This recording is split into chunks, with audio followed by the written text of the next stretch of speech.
Good evening, everyone. My wife, Nikki, and I are thrilled to welcome you to this very special and rare opportunity to spend an evening with a leader who has played a pivotal role in shaping the course of our nation and the world, President Bill Clinton.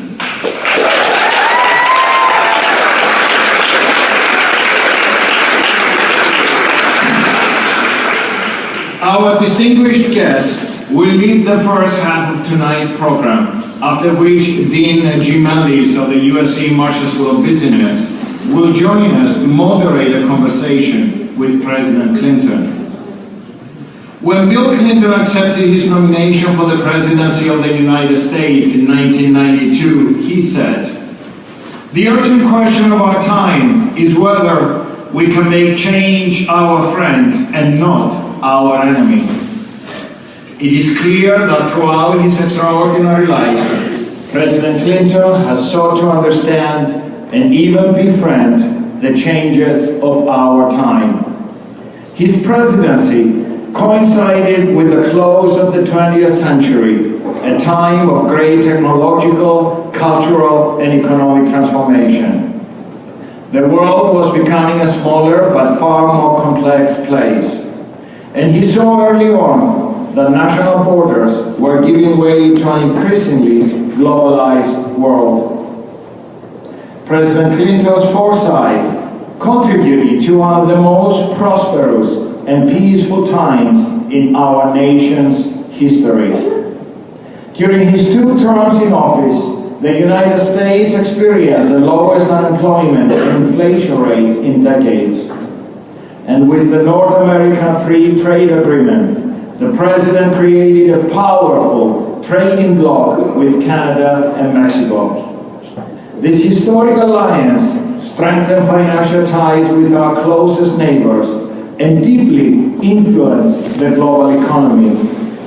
The President's inspired leadership has also extended beyond domestic affairs. The Dayton Peace Accords and the peace he brought to the Balkan Peninsula reflect his profound sense of duty in safeguarding basic human rights. Following his time in office, President Clinton brought these exceptional skills and his unparalleled experiences on the world stage to his life as a private citizen. With Hillary and Chelsea by his side, he created one of the most socially transformative philanthropic organizations in the world.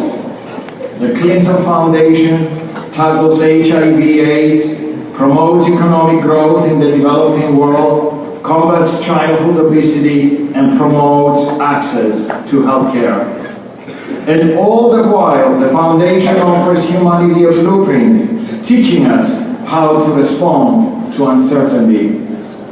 It shows us how to seize precious moments of change and even welcome them as we make a better world for ourselves and our children.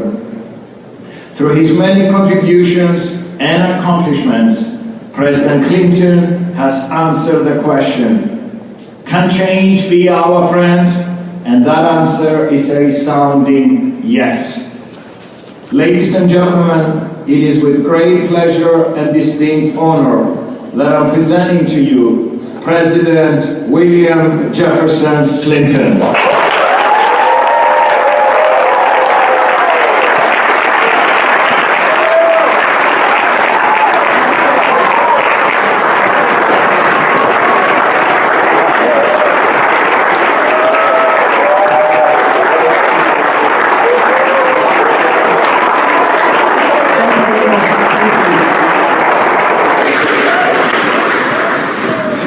Thank you very much, President McKeon. Thank you for the warm welcome. I want to thank Dean Jim Ellis in advance. He's going to come out here and ask questions. I hope I get a passing grade. I'd like to thank all the officials who are here, but especially Senator Barbara Boxer. Thank you for coming. I'm going to embarrass her. She's here to support her grandson and my nephew, Zach, who's here with his fraternity brothers. And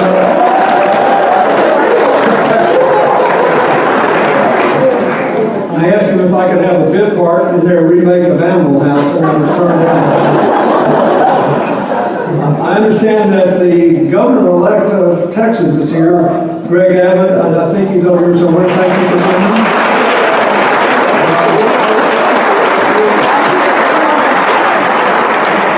I also want to especially thank a person who twisted my arm to take this invitation, a long-time friend of both the Clinton Foundation and USC, Senator Farrar. Thank you for asking me. I'm glad to be here. I think this is the first time I have ever made a public appearance on this campus. And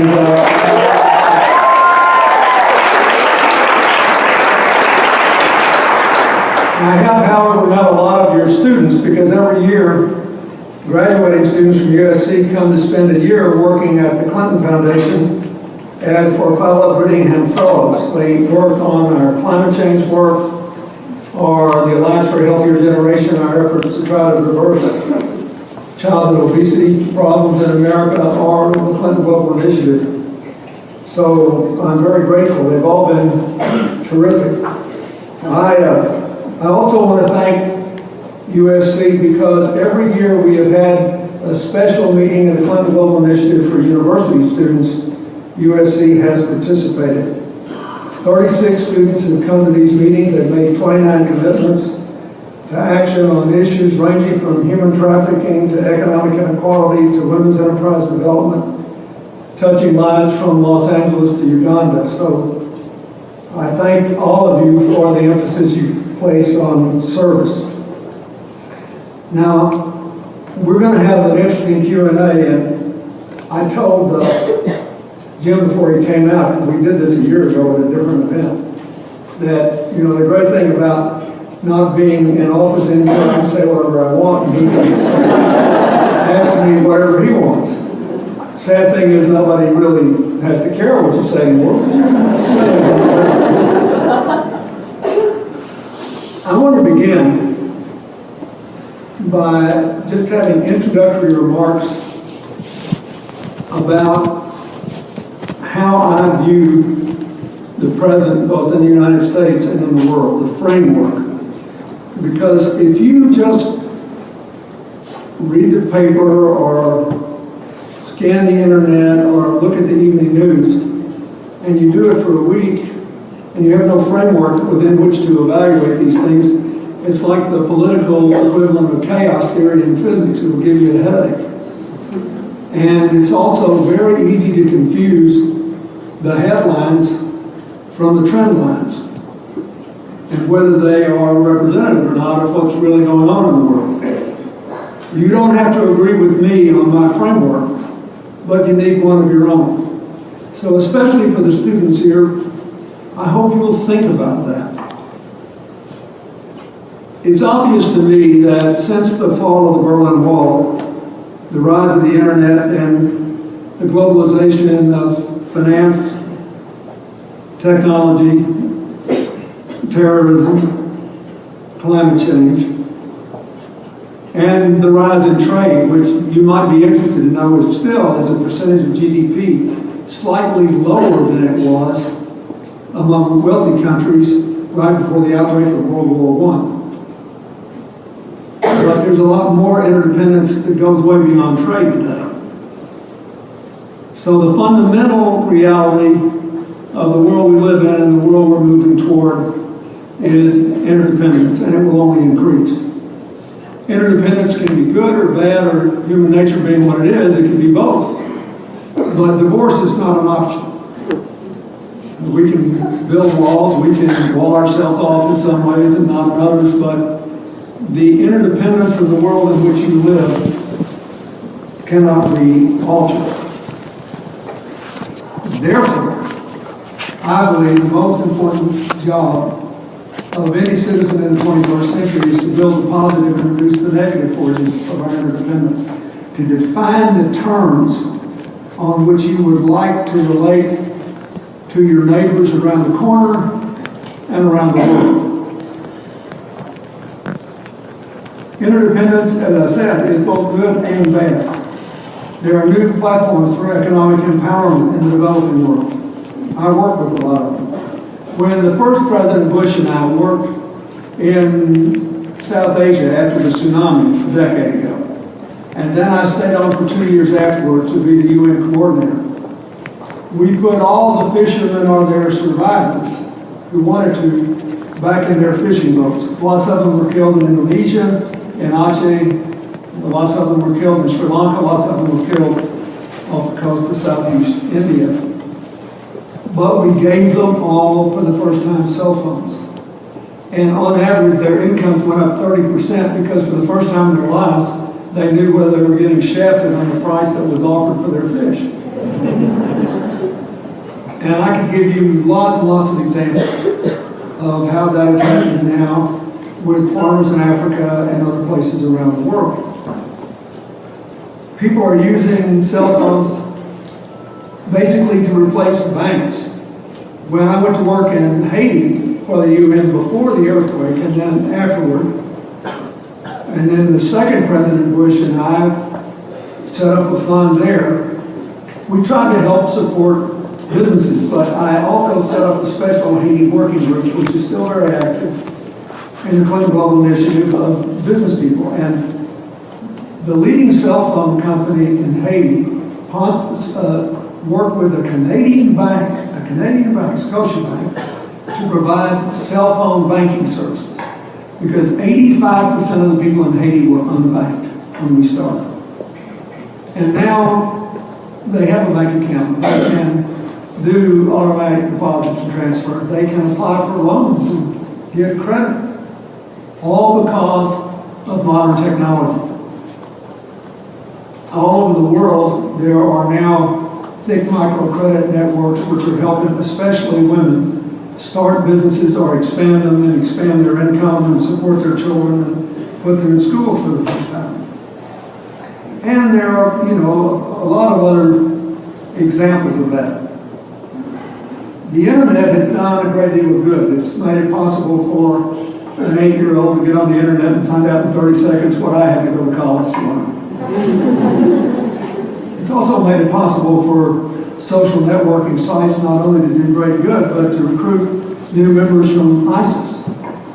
I remember how shocked I was a few weeks ago to read that 2 blonde-haired, blue-eyed Austrian teenage women were arrested trying to get to the Middle East so they could blow themselves to smithereens to find meaning in their lives.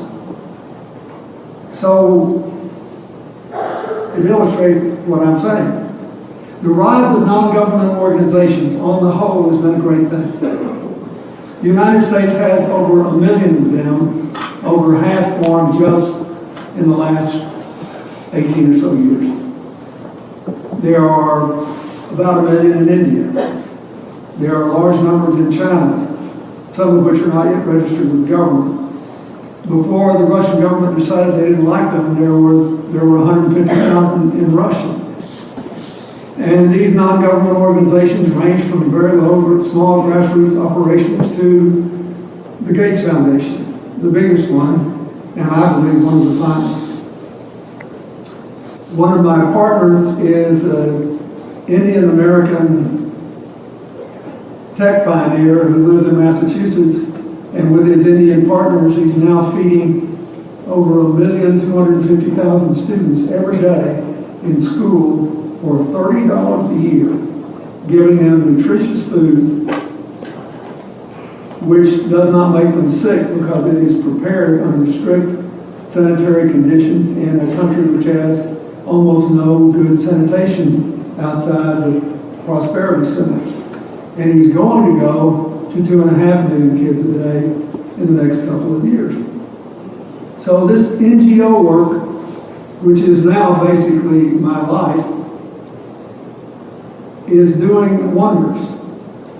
But there are a lot of other non-state actors out there who, that's basically what terrorist networks are. ISIS is a kind of a hybrid because they wish to be a state, but at the moment they're still a non-state actor. And they use the internet. You can learn how to set up an explosive device on the internet just as well as you can learn how to get credit for poor kids or how to make sure little children don't die of waterborne illnesses. The networking possibilities are amazing. Early at the beginning of this year, my daughter, who's in our foundation with Hillary and me, went to Nigeria to kick off an effort to save 1 million children's lives from waterborne diseases, cholera, dysentery, diarrhea, starting in Nigeria by delivering a simple oral rehydration and therapy technique which costs 50 cents to save lives. And our folks are still working there, and they're working in every part of the country, including in the areas where Boko Haram is very powerful. And so far, they're all okay. So, the non-governmental movement is one of the great good news stories of the 21st century, but there's a darker side to it because all technology and communication is subject to the motivation of the people doing it. Now, when you think about these responsibilities you have in the face of the opportunities and the challenge of global interdependence, again, I'd say first thing you have to say when you read a story is this a one-off or does this reflect a trend line? What's the difference, if there is any, between a trend line and a headline? I'll just give you an example. Even though almost every headline for the last several months has been negative, there are a lot of positive trend lines. Next year, the Millennium Development Goals, which were adopted in 2005, will expire. It seems clear that we are going to meet the Millennium Development Goals in healthcare and in the reduction of extreme poverty. Massive numbers of people have moved into the global middle class, partly in China at enormous cost to their environment and other resources, partly because of the economic empowerment tools that are at our disposal. We are also going to meet the healthcare goals, partly because we have dramatically reduced deaths from AIDS, TB, malaria, and waterborne diseases.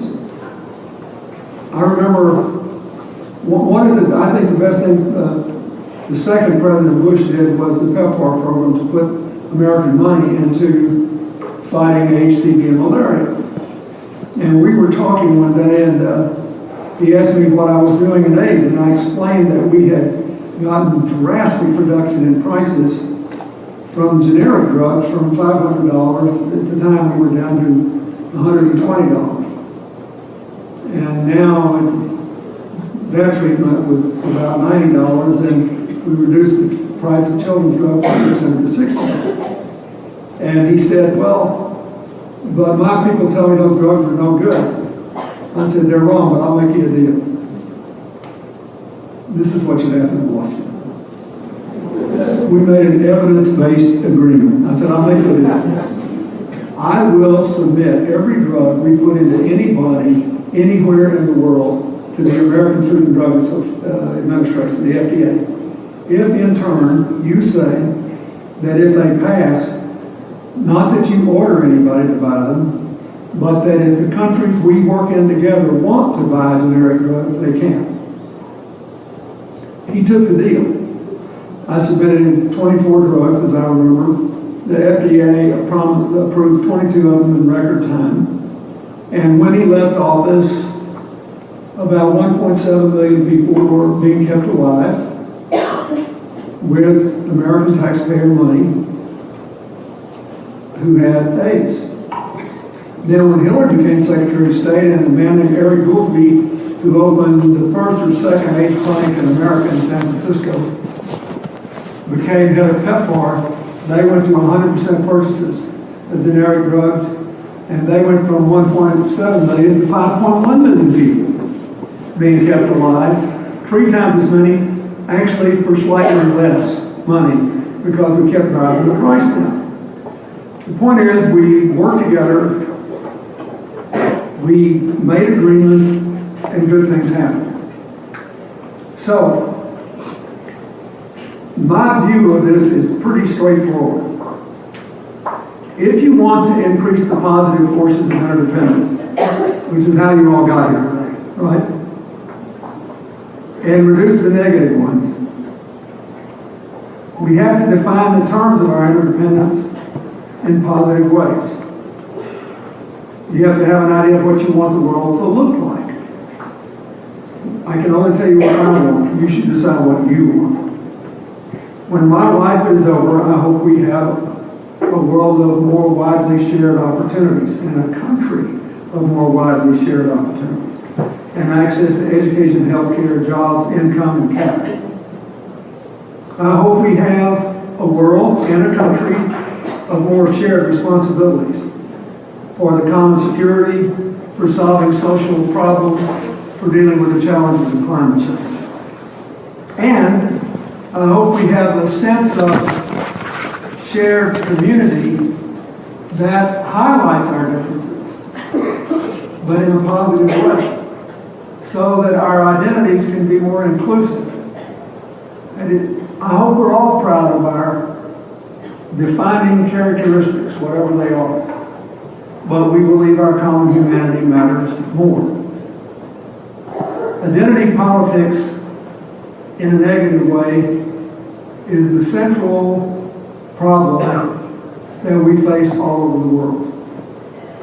I was just reading, I was catching up on my clips, so I got a backlog of back from the campaign, and I was on my iPad reading that the other day. ISIS publicly assassinated 50 men, women, and children because they didn't want to live the way they wanted. They didn't want to be part of their world. They practiced identity politics. But if you go to a Puerto Rican Day parade in New York, even if you're not Puerto Rican, you're practicing identity politics in a good, positive way. Cinco de Mayo in LA, and on and on and on. It is unrealistic and wrong to ask people to forget about their heritage or not feel proud of who they are. But to believe that that requires an exclusive and negative definition of others is a recipe for disaster. So that's what I want the world to look like. If you want that, then you have to ask yourself the big question. Anybody can talk, how are you going to do it? My experience is, both in all the years I was in public life and in my years at the foundation, is that what works best are networks of creative cooperation. In my foundation, I work with Democrats, Republicans, Independents. Half the time I don't even know what the political party of the people that are working with me is.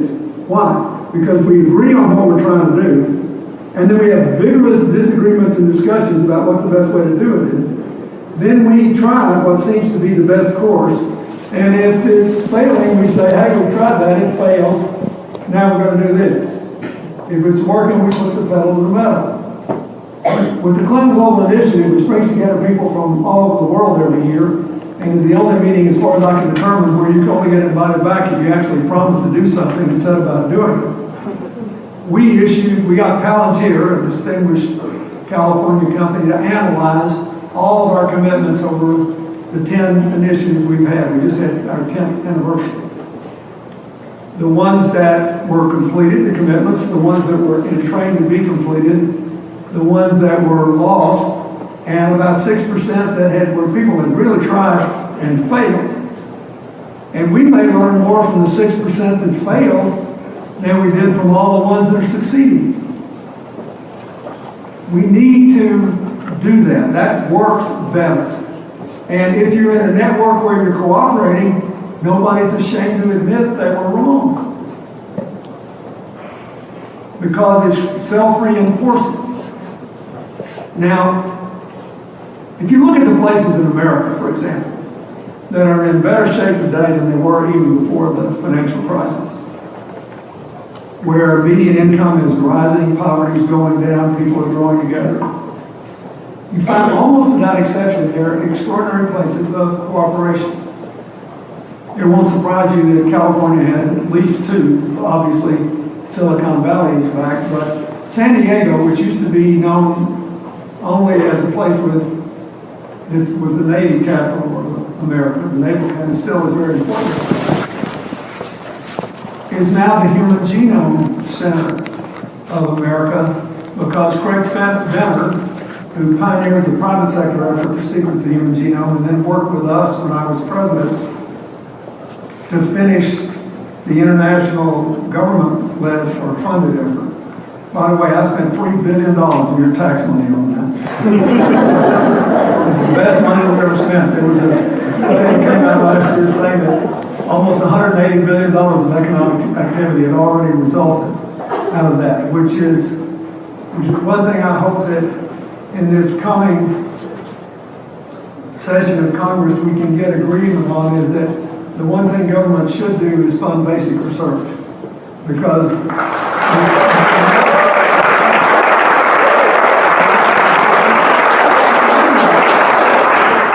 so Craig Venter put his foundation there.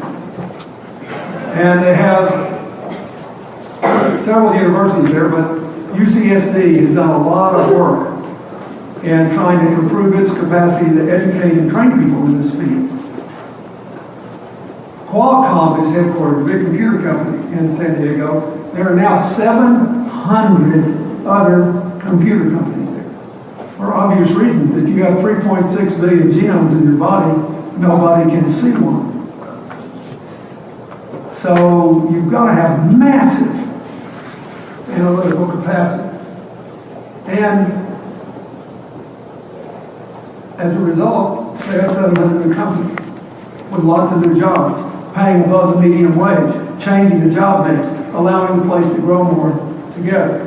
I'll give you a more pedestrian example, but exciting to me, Orlando, Florida. Most people who don't live there think of Orlando as the home of Disney World. Now that I'm a grandfather, I can think of it again as the home of Disney World. I still remember when Chelsea was young and Hillary and I took her there and we rode in a parade with Mickey Mouse, which gave a lot of fodder to my political answer. The governor must have been right at home with Mickey Mouse. But anyway,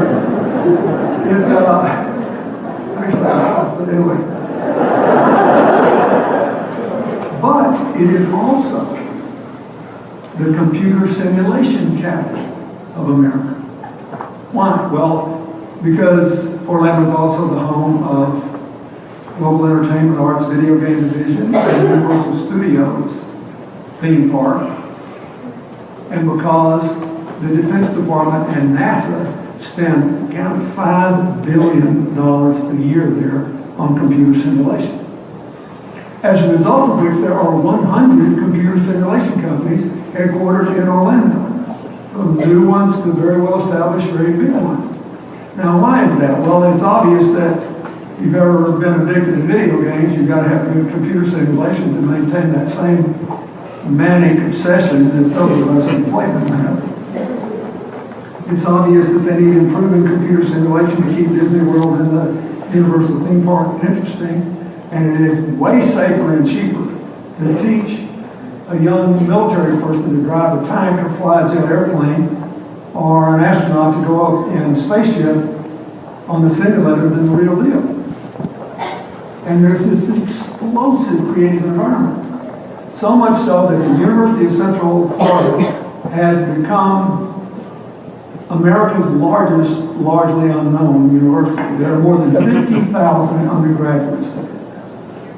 And they recruit all these professors in computer simulation, and when they find something that may have commercial merit, they will give a professor 18 months off to go and work in the company. And that all is a result of one of the greatest unknown bipartisan achievements in the last 40 years. In 1980, I'm almost certain this occurred after the election in which President Reagan defeated President Carter. President Carter signed a bill sponsored by retiring Congressman Henry Waxman from California that had Republican and Democratic support, which said that if a university gets federal research money, and that research money has commercial application, and earns a lot of money, the university can keep the money as long as the money is recycled into research. And it has kept the engine of creativity going in America through good times and bad, through lean times and prosperity, because it is so simple and so powerful. Some companies buy licensing rights to technology. In the case of UCF, as I said, they'll just give a professor an 18-month leave to go work in the company. Some companies, some universities like MIT, don't take any money for their technology, they just make you give them a piece of the company. So it lowers the barrier to entry. You don't have to pay anything to get the technology. But if the company makes money, they pay into the university and it's plowed back into research. The point is, it's an unbelievable network of creative cooperation that leads to more shared prosperity and to shared responsibilities. So, this is really important, and it's important outside the United States. I want to make two other points. Creating these networks and making them work is a different challenge in poor countries than rich countries. I spend an enormous amount of my life in places where people, at least in the rural areas, live on less than $1 a day. And where they don't have the systems that we take for granted. Just ask yourself whether it has crossed anyone's mind tonight that the lights might fail, the microphone might fail, it could become stiflingly hot in here. If you got really bored and you wanted to get up and walk out and get a glass of water or go to the restroom, you couldn't do it. I spend a lot of time in places where people can't get in there. And the stunning metaphor for the challenges we faced after the earthquake in Haiti, when I was at the inauguration of the new president, the microphone failed. Thank God we got it back and everything was fine, but in poor places you have to build systems. The reason this Ebola thing perplexed people so much and was so tough is that Liberia and Sierra Leone were both engulfed in 14-year bloody conflicts, and all their systems for public health were destroyed. And Guinea basically never had them. And that's why the Americans and Doctors Without Borders and all these people rushed in there. I thought that a lot of the coverage of it and the hysteria that was built up was frankly somewhat irresponsible, and I think I have the right to say it because our foundation ran the AIDS program there, and when it happened, we took all our people out of the field, but the president asked if the top 4 people would stay, and they have been there every day. 4 people who work with us, and thank God have never been infected. When it happened in Nigeria, when one person showed up, they had 500 doctors visit 19,000 homes in a day and a half. And they choked it off, killed it, and were declared Ebola-free. Systems make a huge difference. So if you're going to go someplace else and work, you have to develop an affordable system. The most exciting thing we're doing is working in Rwanda now to try to help them develop a healthcare system that will not take $1 of federal aid from the United States or any other country, any government aid, to run the healthcare system after 2020.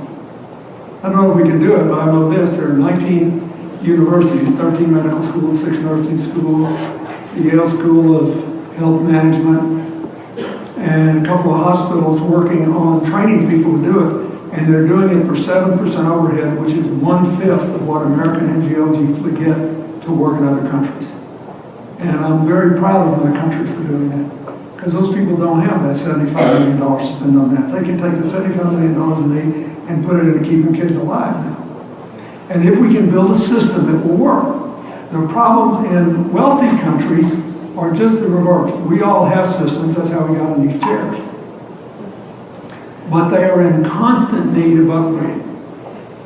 We need in America to reform our immigration system, our corporate tax system, Our infrastructure, our tech infrastructure, is a chilling article I read about how much slower and more expensive our internet download is compared to South Korea, and why.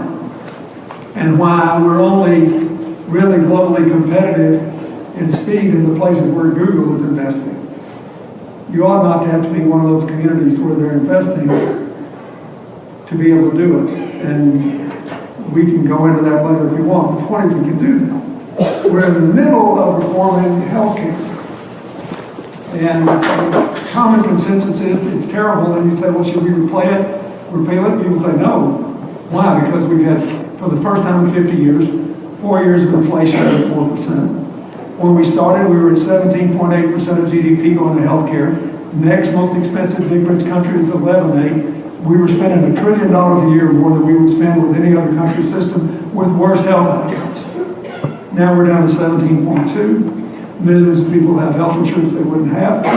And if you look at my native state, Arkansas, where we took the Medicaid expansion, as opposed to our neighbor in Louisiana, which is a similar socioeconomic profile, we ranked first in the country in the reduction of uninsured. Our rural hospitals are safe, our teaching hospital is safe, and Blue Cross Blue Shield just announced, along with the other major insurers, that next year they plan to increase insurance rates in Louisiana by 18% and reduce them by 2% in Arkansas. Because we're insuring more people. This is not rocket science. But there are problems with the bill. There's still some problems about the way the small business piece is going to work. There are problems in what the coverage requirements were for even larger employers. They need to work it out, but what we need, I think, is not repeal. We do need reform. And reform is a continuous process. And it doesn't mix very well with the politics, which is an interrupted process. And you want sharp distinctions when what you really need is complicated facts-based solutions. Which brings me to the last point I want to make. We are in the best shape of any big country in the world for the next 20 years. And we will probably have a continually good economy unless we are dragged down by slow growth in Europe, Japan, and China. But no other big country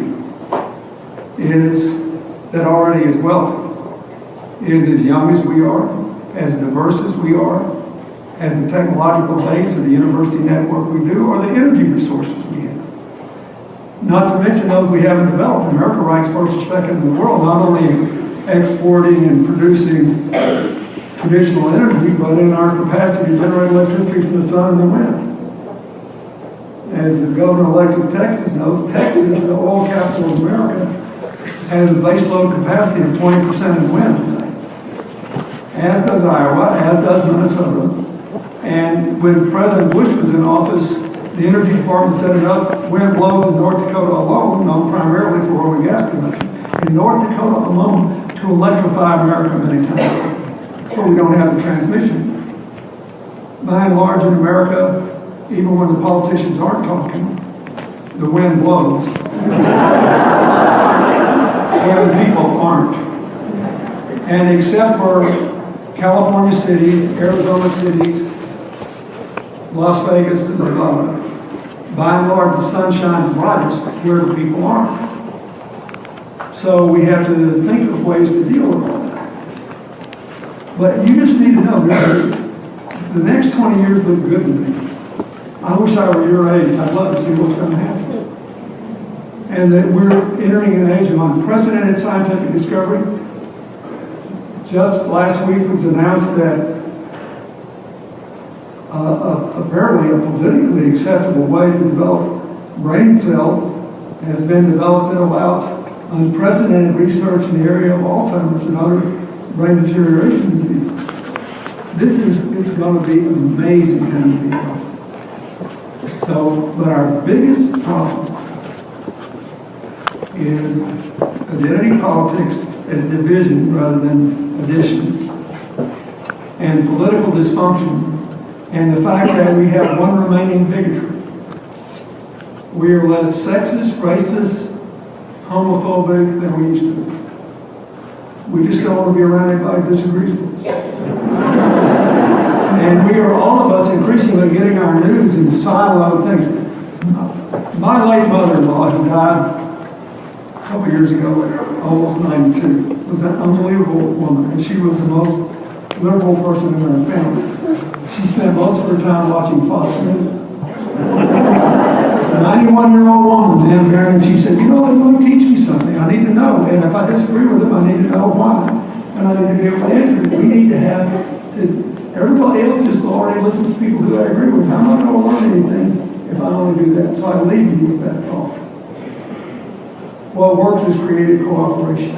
What works is shared opportunity, shared responsibility, an inclusive sense of our identity so that we can share our community. And if we do that, you're going to have an amazing 20 years. There will be bad days because interdependence unleashes negative forces as well as positive ones. There will be bad headlines, but you can keep the trend line positive. Thank you very much.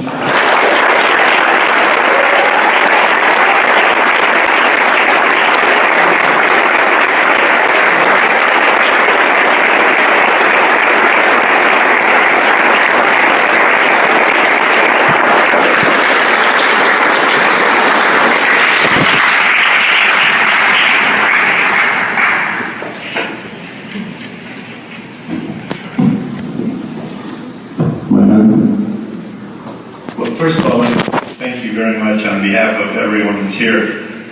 And secondly, welcome you to Southern California, the University of Southern California. Anytime you want to bring the global initiative to a place that gets things done, come here.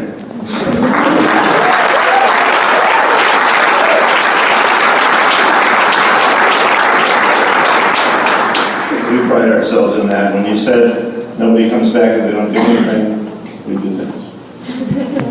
So let me start off and pick the theme of interdependence, which I think is a great theme and a great concept, and ask you to drill down just a little bit. We've got some hot spots in the world. Political hot spots, Russia, Syria, Liberia is a problem right this second, Hong Kong. How do you get the interdependent thought process working with those types of political systems and people and entities? Well, first of all, we need to put all these things in some context. We Americans believe that if we know what's going on somewhere and we don't like it, there must be something we can do about it. And if we don't, we're somehow either morally defective or weak. But that's just not true. I mean, there are a lot of things that happened before the Berlin Wall fell that we didn't like, then we couldn't prevail with it. So we have to look at these things differently. But let's take Ukraine and Russia. And again, I'll make full disclosure here. I like Ukraine a lot. My foundation has done a massive amount of work there. And I used to go there every year in the summer to meet with young leaders from Ukraine and throughout the region. And when I was president, I put an enormous amount of work into Ukraine and Turkey because I saw them both as bridges or barriers in the 21st century, depending on what worked well. That is, I thought Turkey could be our gateway to the modern Middle East if we could make peace, and if they continued on the path of liberalization and economic strength and shared prosperity, they could be a barrier if everything went straight to the devil. In Ukraine, I thought that they could be what they really wish to be, which is a bridge connecting Russia and the U.S. And if they could be made strong enough, quick enough, then they wouldn't be another failed state. If Russia decided to define its greatness in 19th century terms, then Mr. Putin or whoever wanted to be Catherine the Great and control the near abroad. And so, I believe our objective ought to be not to ask Ukrainians to deny their identity in the East, But I worked really hard. I even offered Russia a path to NATO membership if they chose to take it. And they decided not to do that.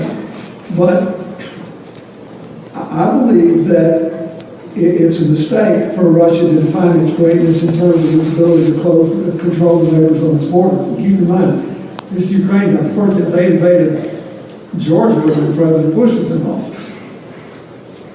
And that's a mistake. Russia, I'll just start by saying this. They are stunningly gifted people. Every year, IBM sponsors an international contest, maybe USC is entered it, open to all the universities in the world in solving computer problems. So when Putin first took over Crimea, I asked my staff to give me the results of the contest, the computing problems contest in the last 6 years. I said, just give me the top 4 finishers in the last 6 years. Russia was the only country that had somebody in the top 4 every year. In 3 of those 6 years, they had 2 of the top 4, and one they had 3 of the top 4, and yet their life expectancy for males is below 60. They have not even rebuilt their healthcare system, and apparently they want to use all their computer wizards to hack our computers. I mean, when Medvedev was president and he came to Silicon Valley, you may remember this, he said he wanted a Silicon Valley outside Moscow, and a lot of people laughed, and I said, if they'd been watching the results of these computer contests the way I have, they wouldn't laugh. I mean, they could build a whole new future. The population is declining in Russia. They have not used their energy revenues to diversify their economy, but instead have built these great oligarchies that basically make the country look like a syndicate, and they've gotten less democratic. And I think it's a terrible mistake. I just think it's not good for them. But the Ukrainians, what we should be doing, in my view, is providing every support we can short of military intervention to help them be independent. Because they do not want to be, all you got to do is look at the map. Ukraine does not want to make an enemy of Russia. I mean, look at the map. And look at the history. All they want to do is to be able to row their own boat. They want to be a bridge between Europe and Russia. And Mr. Putin has decided that's inconsistent with his notion of Russian greatness. And I think it's a misperception. I signed an agreement 20 years ago with Boris Yeltsin, the then president of Russia, and the president of Ukraine, saying that if Ukraine gave up its nuclear weapons, we would take them back to Russia and take them down as a part of a program, a bipartisan program called the Non-Nuclear Program, to get rid of, insecure nuclear weapons on the edge of the former Soviet Union. And one of the provisions of the agreement was Russia's commitment never to interfere to compromise Ukrainian sovereignty. And President Putin said, well, that was an agreement, not a treaty, and I'm not bound by it. I want Crimea. And then he claimed that they were begging for him. But the main thing is, if we can't persuade Russia that they're better off working with Europe through Ukraine, then we should do whatever we can to preserve as much of their independence as possible, short of a military intervention. And in the case of Syria and ISIS, we're now in a position where we'd like it if Assad left and they had a more inclusive democracy, but we also would like it if ISIS didn't take over Iraq and basically try to take over Syria. So we're pursuing, we have to prioritize what we want. Right now what we want to do is do everything we can to contain and roll back ISIS. And it looks to me like we are getting better at it. But you have to be prepared. These guys are the best bank robbers in history. They grew out of Al-Qaeda in Iraq. Al-Qaeda in Iraq was defeated for the same extremist tactics that these people are using more aggressively. And I think we can, if the Sunnis are willing to fight and die as they were when President Bush ordered that surge, the reason that worked is that the Sunni tribal leaders fought with us. They were willing to die to be free of those very extreme murderous people. And if they are, then Iraq cannot be preserved and they'll eventually lose. But we can't go in and fight that battle for them. We have enough soldiers there to keep, I think, to preserve the airport, to keep it open, to keep them open to the rest of the world. And we just have to, sometimes there are a lot of not very good choices, and you just get down and dig it out as best you can. But I think that you almost have to look at these things on their merits and say, what are the facts on the ground? What is our objective? What would be best for them? What would be best for us? And do the best you can. And the Ebola thing, I think we just have to keep trying to build their health systems. There's a good article today saying that things are beginning to be going on in Liberia again, where there's been a Herculean effort. And our foundation has sent with our partners about 500 tons of medical equipment there. I mean, we really worked on this. And we're getting there. But I think, but you've got to build in systems. If these countries had the same systems that Nigeria had, they wouldn't have needed all this. Liberia has 4 million people and had 53 doctors for the whole country when this broke out. What about China and Hong Kong? Well, China and Hong Kong, I think we ought to root for the democracy crowd. But they don't want us to invade. They don't expect that. Look, everybody knew when the British gave Hong Kong back, and the Chinese promised to let Hong Kong keep its own system, that the devil would be in the details. Welcome to the details. That is, they said, okay, you can have an election, but we'd like to approve the list of people running. Wouldn't we all? I wish you'd give me that power here. But look at the big picture here. We used to worry about every problem in international affairs. When you see a problem, you have to ask yourself, is this problem more like a toothache or a scab with a bad name? If it's a scab, you ought to leave it alone because it'll work itself out. And if you scratch it, you'll make it worse. That's China and Taiwan. There are now well over 10 million Chinese on mainland China who work for companies owned by Taiwanese. They are stumbling towards some sort of resolution of this historic issue. However, if it's a toothache, if you don't deal with it, pretty soon your whole mouth is aching and you're rotting out. I personally believe that's the error that's been made in the Middle East between the Israelis and the Palestinians. But in any case, you have to decide that. And I think, on balance, we should give our support to the democracy forces in Hong Kong. They know that we can't intervene, and they know we don't have the power to.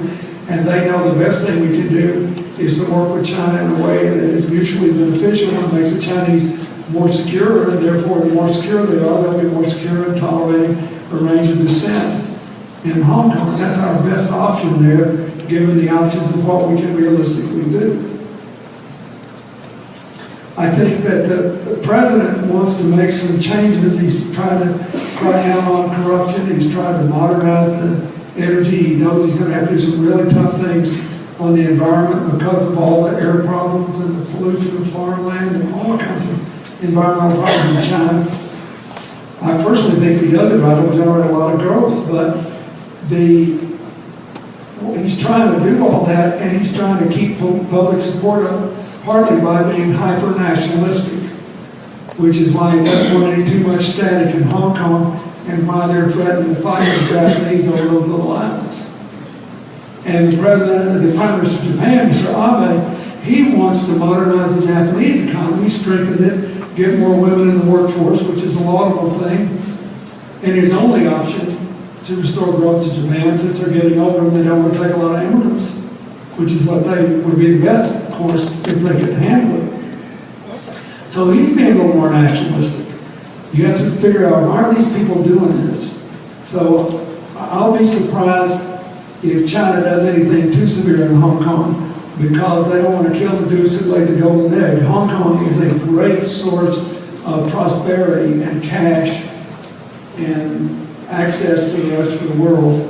It's a unusual, unique, amazing place, and I think that they'll stagger through it. But if you look at even the demonstrators, don't want to just shut the whole thing down. They're all doing this dance. They want the Chinese to leave them alone like they said they would. And the Chinese are scared to let everybody run because they're afraid they'll get somebody who will try to break away. And that's the number one Chinese nightmare.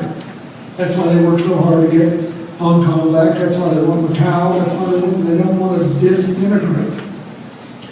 So we should pull for the democracy forces within the context of what we can achieve and what the Chinese really want, which is not to crush Hong Kong. It costs them too much money. To take that theme of interdependence now down to a national level, we had an interesting day the other day on Tuesday, and we now have a Democratic president and a Republican Congress. Last time we had that, in 6 years of your administration, and a lot got done. What do these people in Washington need to do to get things done? What are the things that need to happen? Because you got things done in those 6 years. I think that in general, for decades, there has been, in the abstract, a preference for a Democratic Congress when the Republicans in office, a Republican Congress when the Democrats in office. Even though the 40% plus of the country doesn't feel that way because they're strong Democrats or strong Republicans on both sides. And in a way, you could look at this election where the turnout was relatively low as saying this basically completes the process that started in 2010 where the Republicans won the House but not the Senate.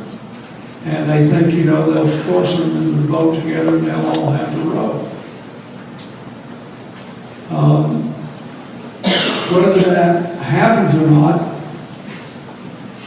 depends on what the Republicans decide to do and what the president decides to do and how they react to each other. The retrospective memory of my 6 years tends to be a little bit airbrushed. Which is good. I always like it better when you're going. Take it from me. But we didn't get much done the first year. They shut the government down twice. But the economy was going up. The deficit was going down. It was 90% balanced before we adopted the Balanced Budget Act because of the economic plan that I presented in '93, which nobody knew and felt, so they gave Republicans in Congress anyway. And then the Republicans sided with me because they liked my balanced budget plan better than the Republican plan. And when that was obvious, after 2 shutdowns, we started working together. We got a lot done. I mean, right to the very end, 2000 and 99 were great years. There was no lame, you don't have to be a lame duck. That's all much more. You just have to have but you gotta have an agenda and you gotta engage them. So they're gonna do a little kabuki dance here for a while. I predict the first couple of months, and then let's see what the president's going to do, and let's see what they're going to do. And one big giveaway will be whether they actually decide to repeal the portions of the health care bill which are plainly working, defund the health exchanges and the subsidies for working people to get health insurance that's affordable, defund the Medicaid exchange. If that happens, I think the president will veto it. And if they decide to do it, eventually they'll decide where we're running Medicaid budget from. But if you listen to what they're saying and what some of their voices are saying in these articles, they may decide instead to nibble around the edges, claim they fixed it, and leave the stuff that's a roaring success in place. I think it's really interesting that there are only 2 governors in America with 70% approval rating on election day. It doesn't feel, it's a great day for the Republicans. The two governors are the Democratic governors of Arkansas and Kentucky. Republican states, they're largely got 70% approval because of the way they implemented the health care law. And not 10% of the voters in their state understand that what they implemented was the Affordable Care Act. They all think it's so much better than Obamacare.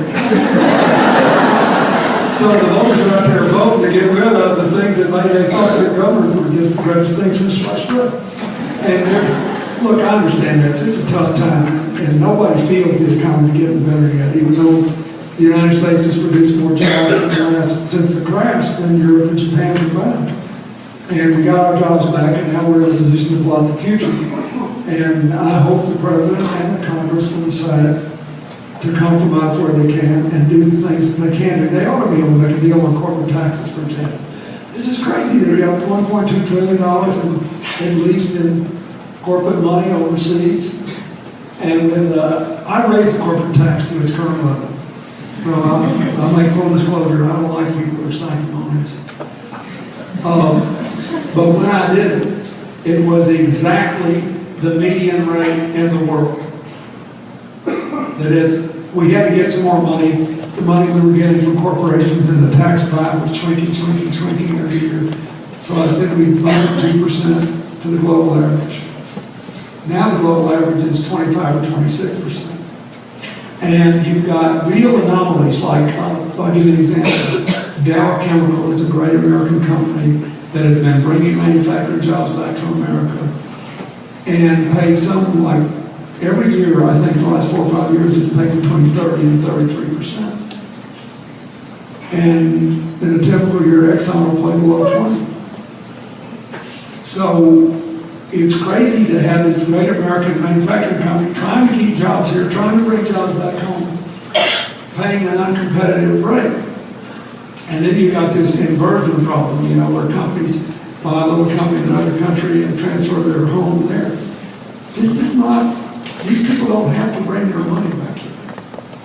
And what I think they ought to do is work out a corporate tax reform deal and let people repatriate the money. They'll put X% of it in an infrastructure bank in America with a guaranteed rate of return of whatever the appropriate percent is, tax-free. By a public bond. One thing that's interesting, where our country, which is more entrepreneurial and free market than a lot of European countries, but they're ahead of us in one area. They build modern infrastructure with private-public partnerships, much more than we do. And this is a great opportunity for us to let these companies repatriate the money. And a lot of people are skittish about it. I talked to President Bush 43 about the other day. And he said, I don't know, they seem shafted me. And he said, I'm a Republican. I said, what do you mean? He said, well, we let them bring it back for 5.75%. And they put all the money into stock buybacks, dividends, and management pay increases. I said they did, but there weren't many investment opportunities at the time you did it. There are lots of investment opportunities now, 1 and 2. Now, we could put in an infrastructure bank. 10%, 20%, whatever the fair amount is, whatever the market will bear.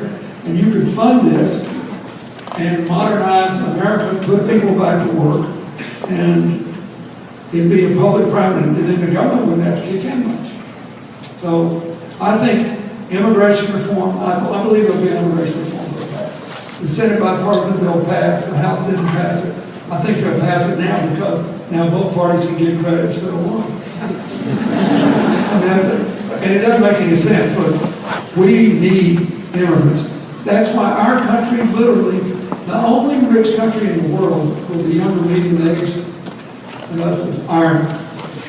And they only have a few million people. And having lost it, I can tell you, youth matters.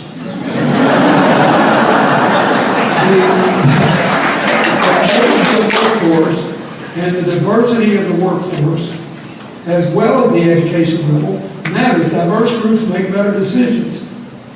They swarm in a different way. They create in a different way. And you've got to have a lot of young people in your country.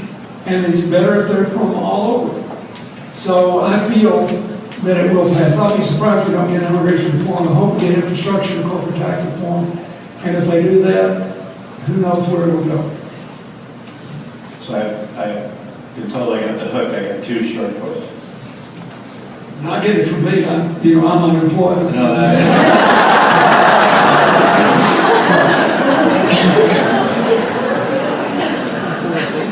By the way, when you talk about diversity, this is the most diverse university in the United States.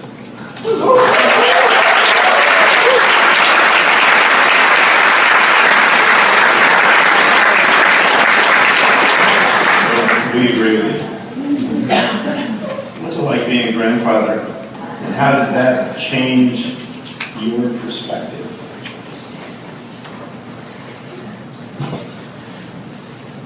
Well, first of all, it's really neat. I mean, for me, my son-in-law, whom I love very much, and our daughter wanted Hillary to be a part of our granddaughter's life from the beginning. So until I had to start going out and campaign a little bit, I was seeing my granddaughter several days a week. Because they live in New York City. We live 20 miles north of town, and my office is in New York, so I don't go down there. I don't get to see the ranch. And then when I'm not there, they send me pictures on my cell phone so I can see. But the most thrilling thing to me is just being reacquainted with what it's like for an infant to wake up to the world. I mean, it's a stunning thing. You know, kids have, for the first 3 weeks, they have almost no vision. And then it starts growing out from 3 weeks to 3 months. And watching my granddaughter look at her mobile is more interesting to me than just about anything. You know, just watching her, and she does smiling so much and never crying, just sort of like a sponge, just sort of sucking all this in. You can almost see the neural networks forming, you know. What it did was to drive home to me something I believe anyway. We now know the architecture, we know something, two interesting things about the expanse of life. That 85% of the basic architecture of the brain is formed in the first 3 years or so. But that even old geezers like me can form new neural networks, which was not known until about 2 years ago. Really some groundbreaking brain research.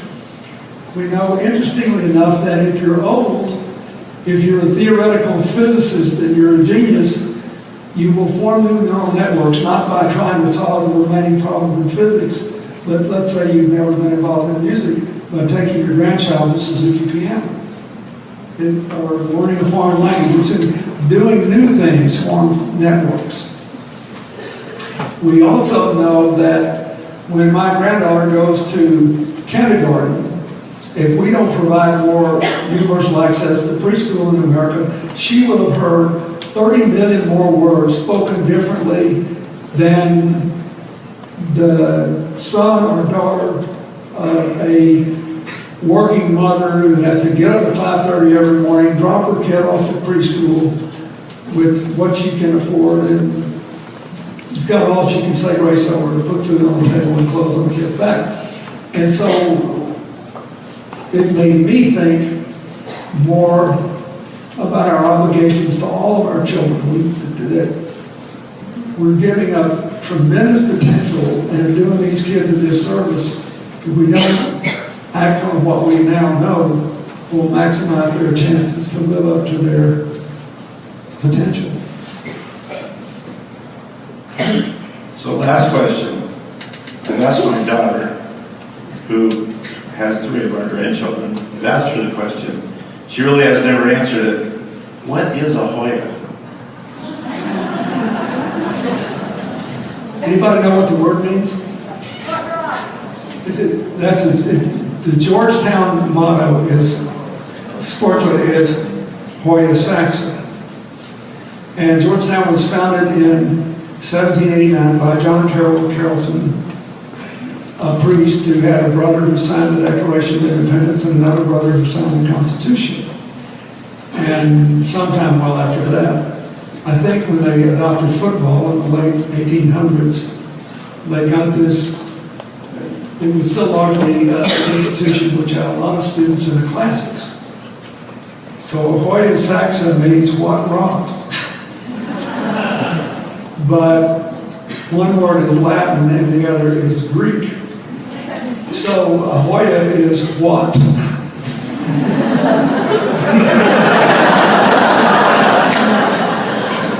And that's It's very embarrassing for us to go around saying I'm a what? But at last it's true. Not the weirdest thing you'll ever hear, but it's pretty close. On behalf of all of us, thank you so much.